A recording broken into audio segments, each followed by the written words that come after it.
Ah, moi, je suis Hélène Rénal. J'ai 58 ans, déjà. Et j'ai la maladie depuis 20 ans. Quand est-ce que tu Depuis as été 20 ans. diagnostiqué? Alors, moi, j'ai la maladie, elle s'est déclenchée très tard chez moi, j'avais 37 ans.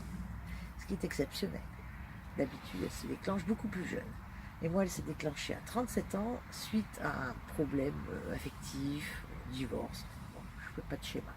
Elle s'est déclenchée d'un seul coup à 37 ans. Donc, j'ai 20 ans de maladie pratique. Oui, 21 ans même.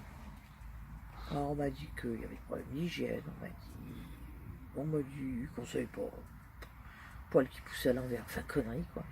Et puis au bout de 2 ans, qu'est-ce que j'ai fait? Un jour j'ai entendu une émission à la radio, c'était sur RTL, et c'était une émission sur la Fédération des maladies orphelines. Bon, j'écoute ça et je me suis dit, pétard, il y a peut-être, eux ils pourront peut-être me dire, parce que mes médecins sont incapables de me dire. Donc j'ai noté le numéro de téléphone et j'ai appelé la Fédération des maladies orphelines. Et là, je suis tombée sur quelqu'un, une dame très gentille, qui par la suite s'est révélée est devenue par la suite une amie, qui s'appelle Annie Moissin. Et elle était présidente de la Fédération des maladies orphelines. Et je lui ai expliqué les signes de la maladie dont je souffrais et que personne ne savait ce que j'avais. Et elle m'a dit qu'elle ne connaissait pas cette maladie, mais qu'elle notait bien tous les signes et que si elle connaissait des gens qui avaient les mêmes signes, à ce moment-là, elle me contacterait. 6 mois après, j'ai reçu un coup de fil d'une nana qui a décrit les mêmes signes. Entre-temps, moi, je me suis faite opérer pour un cancer. La première fois, je suis arrivée un jour aux urgences, en catastrophe. En retour de vacances, c'était au mois d'août, etc. Je suis revenue, j'avais un abcès comaque entre les deux fesses. Je suis allée aux urgences et aux urgences, ils m'ont opéré en disant que j'avais un cancer de la marge anale. Sympa. Et après, le lendemain, quand l'opération s'est passée, le professeur est venu me dire qu'il avait une bonne et une mauvaise nouvelle. La bonne, c'est que c'était pas cancéreux. La mauvaise, c'est que c'était quelque chose qu'il connaissait pas et qu'il était incapable de dire de quoi je souffrais. Donc c'est plutôt bien. Hein. J'étais soulagée. Mais quand je me suis fait opérer et qu'ils m'ont parlé de cancer, j'y croyais pas. J'y croyais pas. Je savais que c'était pas ça. Je le savais. Bref. Et donc je me suis retrouvée avec ce truc-là, et c'est lui qui m'a dit c'est peut-être une hydrosadénite ou maladie de Verneuil, mais j'en sais pas plus, je peux pas vous dire, j'y connais rien. Allez voir une de mes internes, elle a fait sa thèse sur le sujet, elle saura vous dire. Entre-temps, cette fille s'était mariée, il a fallu que je fasse des recherches. Je travaillais pour un laboratoire, il y avait des listings de médecins, donc ça m'a été facile de la retrouver. Elle s'était effectivement mariée, et quand je suis allée la voir, elle m'a dit, déshabillez-vous. Je me suis déshabillée, moi je suis restée mais même pas une minute à poil. Hein. Elle m'a dit, rhabillez-vous, c'est la maladie de Verneuil, je ne peux rien faire pour vous. Voilà. Parallèlement à ça, j'avais toujours cette émission de radio là, qui était en stand-by, et on m'avait envoyé déjà une nana de Paris, un numéro de téléphone, je l'ai appelée, elle m'a raconté les mêmes choses, et là je lui ai dit, on vient de me parler d'un truc, ça s'appellerait la maladie de Verneuil. Ah, elle m'a dit, ouais, peut-être, je sais pas. Et puis une troisième, et puis une quatrième, bref, on a commencé à fonder un petit noyau comme ça. Le médecin qui m'avait diagnostiqué donc m'a donné des comment ça s'appelle, antibiotiques. C'est-à-dire si, des antibiotiques, mais oui, des antibiotiques. Piostacine et autres saloperies qui m'ont bien dégagé, bien abîmé les intestins, le foie, etc. Puis ça marchait pas quoi, dès que j'ai arrêté, ça revenait quoi. Alors, avec les copines, quand on a été 3 ou 4, on s'est dit on va monter une association. Et donc c'est comme ça qu'est venue la première idée, la première trame d'une association. Ça date de... C'était en 2000, les années 2000. Et quand à l'époque, quand on allait sur Internet, tu tapais maladie de Verneuil, il n'y avait rien. Alors d'abord, tout le monde n'avait pas Internet. Moi, j'avais pas Internet, je l'avais à mon boulot, mais les logiciels étaient verrouillés. J'avais mon oncle qui était un peu plus évolué que les autres dans ma famille. Il a tapé, il est tombé sur toute la filmographie d'Henri Verneuil. Bref, on n'était pas tellement plus avancés. Hein. Bref, voilà. Après, de fil en aiguille, j'ai commencé un petit peu à me voir de quoi il s'agissait. La dermato, donc cette dermato qui m'a diagnostiqué en 2 minutes, m'a adressé un chirurgien qui m'a opéré 1 fois, 2 fois, 3 fois, 4 fois, 5 fois, enfin bon, bref. Je compte plus les fois. Et puis un jour, il m'a dit, je devais à nouveau me faire opérer. Et il m'a dit, je vais prendre ma retraite. Et donc, je vais je vais vous opérer, mais à 4 mains, parce que le petit jeune qui a racheté ma patientèle, ne connaît pas la maladie de Verneuil, je voudrais lui montrer ce que c'est avant de lui vendre la patientèle. Mais c'est comme ça que j'ai rencontré Philippe Guillem sur le billard. Il est arrivé, il ne connaissait pas la maladie de Verneuil, et ils m'ont opéré à 4 mains, tous les deux. Et depuis, donc le docteur Grandjean a pris sa retraite, et Philippe Guillem a pris le relais, et il me suit depuis, ça fait 15 ans maintenant que Philippe me suit, qui m'opère. Et moi, j'ai pris l'option, j'ai testé comme tous les copains, on a testé les antibiotiques. Et bien, alors ça peut marcher bien au début. Puis au bout d'un moment, il faut bien que tu arrêtes, quoi. Il y a un moment, il faut bien que tu puisses manger normalement, que tu arrêtes de bouffer du riz pour faire passer le truc, que tu arrêtes d'avaler du charbon et autres. Et dès qu'on a arrêté, paf, allez, ça revenait, ça bourgeonnait de partout. Donc, comme les coups de bistouri de Grandjean puis Guillem me réussissaient plutôt bien, maintenant je ne prends plus aucun traitement médicamenteux, sauf les antidouleurs quand je me fais opérer, ou bien quand j'ai une poussée puis que j'ai pas le temps tout de suite de me faire opérer. Ah, faut que je gagne un petit peu de temps. Allez hop, je me mets sous augmentin quoi, pendant 10-15 jours, parce que je suis en déplacement, parce que voilà. Mais autrement, dès que j'ai un truc, même petit, très important, même petit, il faut se faire opérer, il faut se le faire enlever. Pour le chirurgien, c'est une mise en place qui est assez simple, c'est un geste qui est assez rapide. La cicatrisation est super rapide derrière. Par contre, si tu attends trop, tu as un machin, un placard qui est monumental. Et là, tu mets 3 mois, 4 mois, 5 mois à cicatriser, c'est l'enfer. Et du coup, tu t'es fait opérer à peu près combien de fois?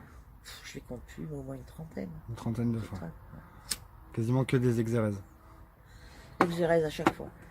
Grandjean ne fonctionnait que comme ça. Les incisions, on sait bien. J'en ai eu au tout début, avant de tomber sur ce dermatologue-là. J'en ai eu des incisions, mais ça revenait, quoi. C'était des trucs. 6 mois après, c'était toujours là. On était un petit dans un flou. Ça goûtait 6 mois. Donc j'ai très vite compris que les exérèses, avec l'exérèse, certes, tu as des cicatrices. Certes, la cicatrisation, non. Mais ça ne revient plus. Ça revient à côté. Mais plus petit. Mais plus petit, et puis moins fréquemment après. Avec l'âge, quand on vieillit, ça va mieux après. Moi, maintenant, j'ai des poussées de temps en temps, mais ça va vachement mieux. Et du Enfin, coup, ma mère toujours m'a ménopausée, mais moi, oui, la ménopause apparemment peut ralentir la maladie. ça ralentit, ouais. Quand j'ai été réglée, j'avais 10 jours avant les radadas, hop, j'avais une flambée. Mais en même temps, c'était pratique, parce que je savais que 10 jours plus tard, j'avais les radadas. Donc je me disais, tiens, j'ai un petit Verneuil, il faut que je pense à mettre des tampons dans mon sac à main. Donc, voilà, il faut être positif dans la vie. Ça me servait de témoin de, tiens, faut pas que j'oublie. Et du coup, tu as fondé Solidarité Verneuil en quelle année? Après, ouais, alors c'est en 2009 qu'on a fondé Solidarité Verneuil, parce j'avais un copain qui avait la maladie de Verneuil, ça s'est très mal terminé pour lui. Et c'est là que je me suis dit, c'est pas possible, on ne peut pas laisser crever les gens comme ça, quoi, c'est pas possible. Il y avait eu des suicides dans l'association dans laquelle j'étais, il y avait déjà eu quelques suicides, il y avait des gens qui étaient vraiment super mal, quoi. Super mal. Et là, je me suis dit, la prise en charge était catastrophique. Il y a eu des histoires d'ALD qui n'arrivaient pas, des histoires de gens qui perdaient leur boulot, qui ne savaient plus où passer. Et puis, tu vas voir le médecin qu'est-ce que c'est que ça n'existe pas, mais non, c'est dans votre tête, etc. Vous êtes sale, perdez du poids, arrêtez de fumer, enfin tout un tas de trucs, c'était incohérent, ça collait pas. Parce qu'il y en avait qui fumaient pas, qui avaient la maladie de Verneuil, il y en avait qui étaient mecs comme des coucous, ils avaient la maladie de Verneuil, et à côté de ça, donc c'était pas cohérent. Et à un moment, on s'est dit, attends, si les pouvoirs publics n'y arrivent pas, ben nous avec nos petits points, on va essayer. Alors c'est sûr qu'on n'a pas la formation, c'est sûr qu'on n'est pas des spécialistes. Quoique, en vivant la maladie pendant des années, on finit par devenir des experts de la maladie, des spécialistes de la maladie. Certes, c'est très empirique, c'est avec nos mots à nous. N'empêche que la maladie, au bout d'un moment, on la connaît bien quand même. Les patients experts. Patients experts, bien sûr, qu'on devient des patients experts. Et tout l'intérêt de monter une association, c'était de faire en sorte que ces patients qui sont des experts de la maladie puissent communiquer avec les médecins qui, eux, sont des experts de la médecine, des sciences. Et l'idée, c'était de mettre ces gens en relation pour faire avancer les choses. Et qu'est-ce que tu as envie de dire aujourd'hui aux malades? Alors, qu'est-ce que j'ai envie de dire aux malades? Je suis bien embêtée pour eux, parce que souvent, la plupart du temps, c'est des gens qui ont 20, 30 ans, 25, 30 ans. Et que ça me désole de savoir que ces gens-là, voilà, qui avaient tout pour réussir, sont quand même freinés dans leur vie familiale, leur vie sexuelle, leur vie, les enfants. Tout est compliqué, le boulot, les projets de vie, quoi. Tout est compliqué, ça m'embête pour eux.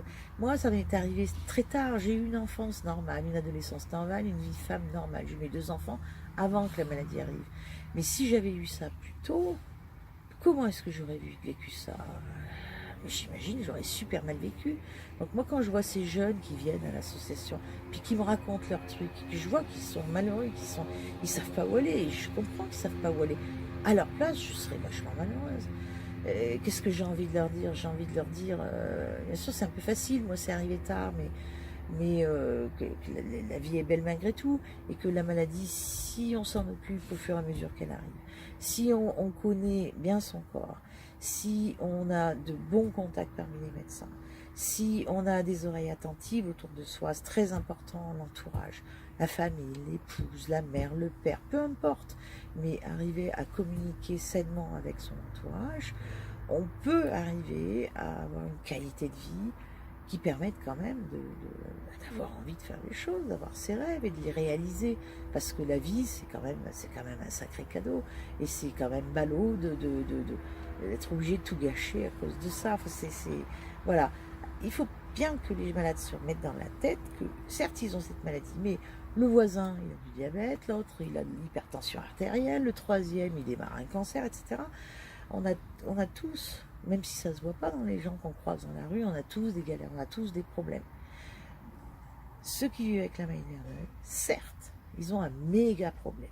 Bon, ben, il faut qu'ils apprennent à fonctionner avec ce problème, il faut qu'ils apprennent à gérer et à fonctionner avec, en attendant que la science fasse son boulot pour trouver la solution. C'est une question de patience, il faut être patient, il faut bien connaître son corps et essayer d'avoir une hygiène de vie qui permette d'avancer malgré tout. Mais il faut avancer, surtout pas s'enfermer dans son coin, je ferme la porte, je ferme la fenêtre, je ne veux plus voir personne.